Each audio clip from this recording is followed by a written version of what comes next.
nice lunch like I did, and I appreciate the attention. My goodness, I'm signing autographs, and I've never been to Hollywood, so there you go. Anyway, I want to give a few credits to people that have helped me tremendously in this effort. One of them being Fred Brown, who couldn't be here today because he is on his way to Hawaii. Unfortunately, he'll be wading water in the streets. But anyway, thank you, Fred. You've done a great deal for me as a researcher and as a member of the Anagi family, but also for the students throughout. Fred has been a tremendous influence. And he is going to be hosting a meeting in November, which I will also be speaking. And at that time, I hope to really reveal some more pretty powerful additional results of our research. So here we go. Oh. Got the wrong one. Okay. Now, I'm going to digress here for a minute to let you know how this kind of started, because it's been a longer period of time than I had hoped to get this much accomplished. About 2015, in February, I met with Mr. Oshiro and proposed to him that we engage in some basic physiologic research on human cells and on human beings that would demonstrate that the water actually has a specific effect that we claim it does in the cell. And I can tell you that there had been no prior studies, for example, that could demonstrate an antioxidant effect in a living person. Because of the testing methodology, water being colorless, it couldn't be demonstrated. It didn't mean that it didn't exist, but tests couldn't demonstrate it. And I happened to find a laboratory in Oregon where they had developed an antioxidant sensitivity test using living human red cells. And I proposed to Mr. Oshiro that we do that first, and then embark upon actual living volunteers for study if the results were appropriate. So that's just a little background. So the first thing we did, we tested antioxidant content in Kangen water. And we found that by testing this against red cells who were deprived of antioxidants, Kangen water had a profound, robust antioxidant effect. It was higher at a higher pH. It was the highest at 11.5, but also in all modalities, in living human red cell tissue culture, there is a powerful antioxidant effect. And this is against standard tap water of similar composition. In other words, the machine that the patients drank, the machine that produced the water used the same tap water as everyone else did in that city. So the mineral properties, etc., all were the same. The total antioxidant capacity throughout all pH ranges was greater. And then we found some additional thing, and we used inflammatory cells, human neutrophils. Neutrophils are the cells that come to the defense when there is an invasion of the body in the form of a bacterium, a virus, or even exercise-induced stress. These cells come out and they cause an inflammatory reaction. And that inflammatory reaction, in some cases, can actually produce diseases, which we call autoimmune diseases. Kangen water subdues, decreases, depresses, reduces the anti-inflammatory effect of neutrophils. And that is a profound thing that regular water simply can't do. Now, that was as far as the original tests were going to go, but as it turned out, the laboratory had just received some new testing methodology for mitochondrial activity. We had not pondered that at the time because of expense, but they found a very special test which used radio immunofluorescence. And to make a long story short, it made the mitochondria light up on fluorescein stain when they were stimulated into activity. As Antonia mentioned, the engine of the cell gets stimulated in her talk with hydrogen. And here we checked out if the Kangen water did it also by this simple test. And lo and behold, we were extremely well surprised that the cellular energy produced in the presence of Kangen water and glucose, which we all need for metabolism, increased statistically significantly the metabolism and the engine and the function of the engine of the cell. And that was astonishing and significant, and based on that, we went back to the laboratory and produced a plan that would allow us to study sequentially more of the water's ability, more of the water's capacities and function in living people. And the pilot study that was done was a study on the effects of Kangen water on exercise recovery. Alkaline ionized water, sports recovery, and inflammation management, it was called.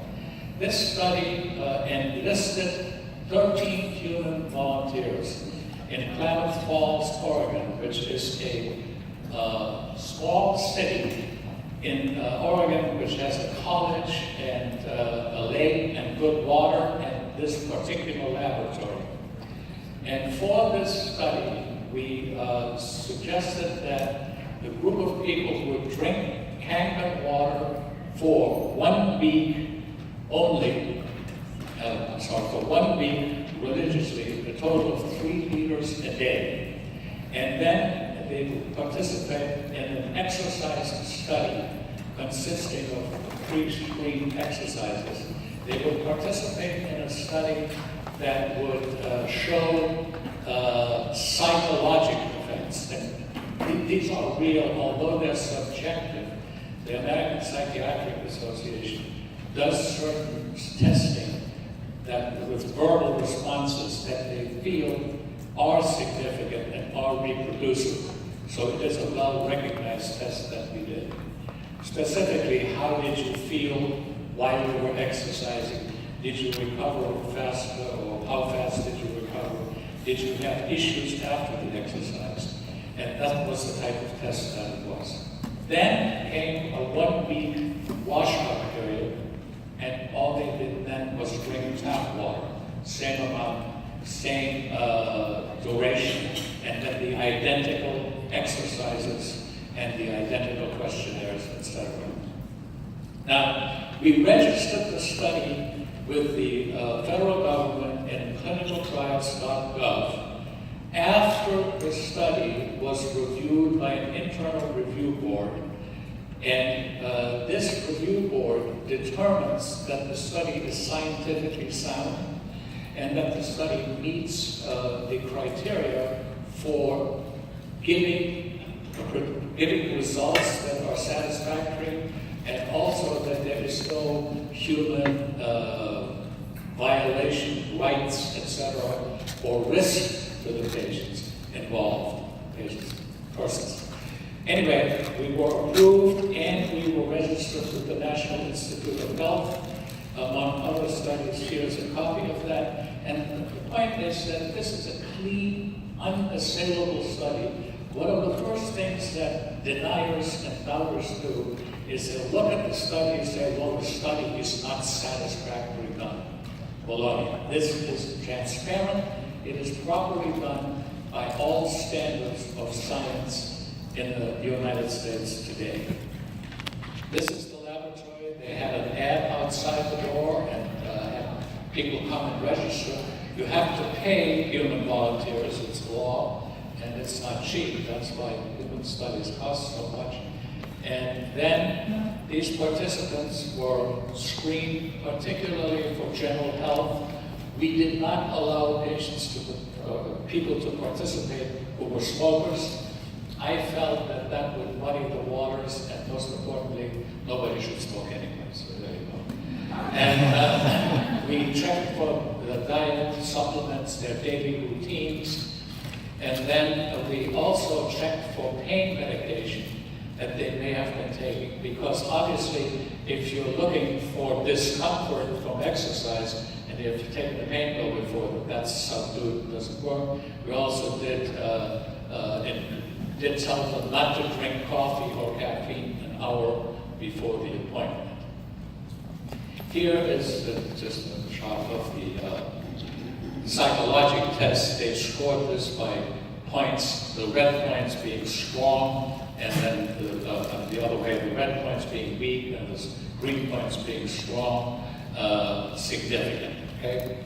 We did baseline lactic acid measurements. We draw 3 tubes of blood. Participants complete their study and then complete the questionnaire, and then after that, they go back, they do their exercise, push-ups, sit-ups. The total exercise period took 20 minutes, and during that time, we collected the blood specimen, measured lactate right there on the patient, and then collected the specimens and spun them down and froze them for future use. Just the mechanism of how we did it. And there were 500 microliters of serum and plasma for each patient. Person, sorry, they're not patients, participants. And what that meant that this material could be stored for future analysis almost indefinitely at 190 degrees below zero in a special freezer for later use. Now, the lactate levels were done every 15 minutes. This is a packet for these participants labeled, again, for future use. And then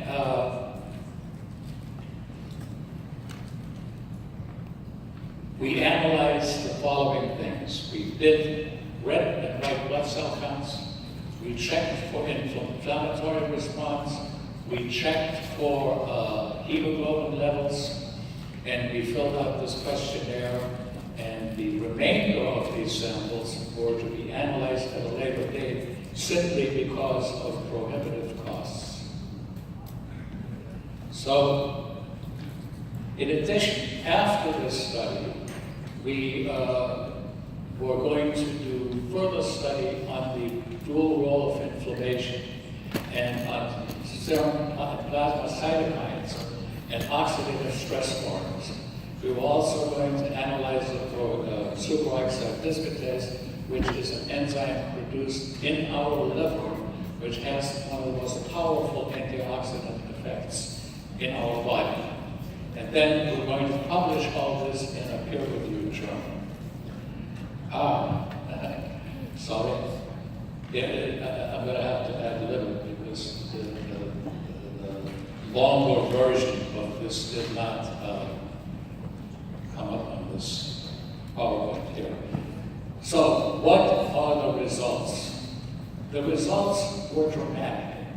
The results showed that the study participants, when they drank the Kangen water, had a 12 to 18% increase in their red blood cell count from the exercise that they did. That translates into a significant increased capacity of oxygen carrying by the body. If you recall, the Boston Marathon is virtually every year won by the guys from Kenya. Why is that? They train at 14,000 feet. They live at 14,000 feet. You cannot beat their oxygen carrying capacity You can artificially induce it, but that's a huge point. Whereas when they did not drink the Kangen water, none of that happened. In addition, the participants experienced a dramatic decrease in discomfort, pain, and inflammatory markers. The neutrophil count was down. It did not cause as much of an inflammatory reaction as opposed to tap water. And then finally, on the psychological aspect, these people routinely and statistically significantly reported faster recovery from the stress of the exercise and faster recovery from the long-term effects, namely 3-4 days later feeling, stressed and having some aches and pains. And also that when they were performing the tests while they were doing the Kangen water routine, they had much greater facility and tolerance to do it. Now, what that means is that Kangen water is a profound adjunct to the ability of the body to respond to stress. Why exercise? Well, exercise is an easy stress to subject people to because we do it all the time. It's harmless and it's reproducible. You can do it over and over again. But in our lives, there are all kinds of stresses, so it's not at all unreasonable to assume that it would do the same for other forms of stress. So when we reported this to you and other people, we also had planned to analyze all these subsequent samples. And we were going to analyze them for cytokines related to immunity, to inflammation, related to intercellular transmission, and also for superoxide dismutase. A total of 38 cytokines were to be studied, and then the superoxide dismutase. That's when the whole thing fell apart, because the funding stopped. And for reasons that are best known to the magic people who are in charge, they stopped funding the tests. So I embarked upon writing these publications that some of you have seen, and I've signed some for you. And with that, we were able to get some funding by selling the publication and taking all the proceeds and giving it to this laboratory. And I'm happy to tell you that we have now finally begun to do the second phase of this very extensive and expensive testing. We have so far gone through 10 sites. I know the results, but I want to wait until I have them all completed, but I can tell you right here now, there are only pleasant surprises, okay? In addition, we're going to do the superoxide dismutase test, which I think will be, it'll be good, it'll do the right thing, and that will be profound. You have no idea how profound that actually will be. So what I'm doing is I'm encouraging people to buy the book. Distributors are welcome to sell them. I would just like a little cut of the action, $3. And every single cent has been put, and I take nothing for myself, even though I administer a website that's called ewa-usa.com. You can buy the books there. We have a Spanish edition now. I understand that Christina is working on a Chinese edition. I have sent boxes of these books to Singapore and other places. And with that, we've collected some $11,000 total and have applied that to the research. We think we need about 30 more. We also think that we will get there because of the overwhelming enthusiasm that all of you have shown. And I want to thank you very, very much for doing and supporting this research.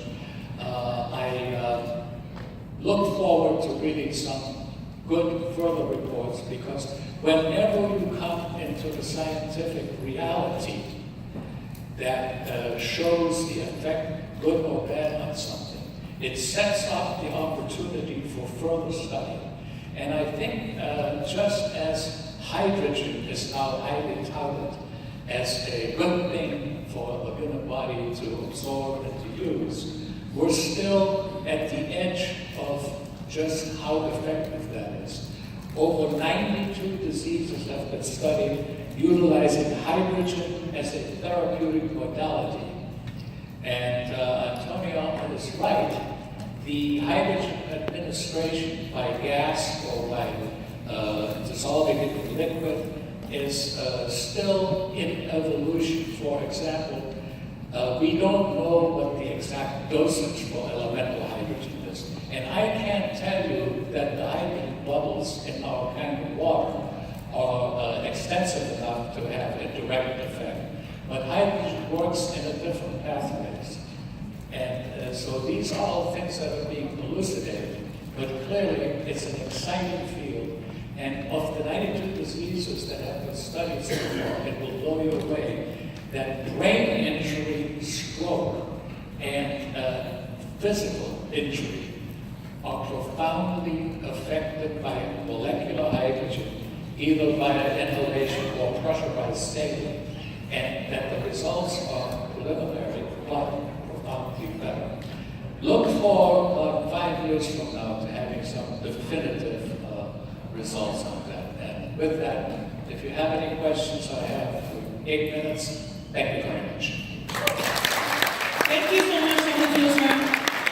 So, Dr. Filtzer, let's remind everybody is that, if they want to hear your music around research, they can come to the Las Vegas event, right? Yes, absolutely. I promise I will have the results. I am sort of hiding now. I will have them there for you in November. Okay. I meet with the laboratory in a couple of weeks. Exactly. So make sure that if you guys are interested, it will be an outreach conference there in Las Vegas in November. That Dr. Filtzer will be there, Anthony will be there, Camille will be there as well.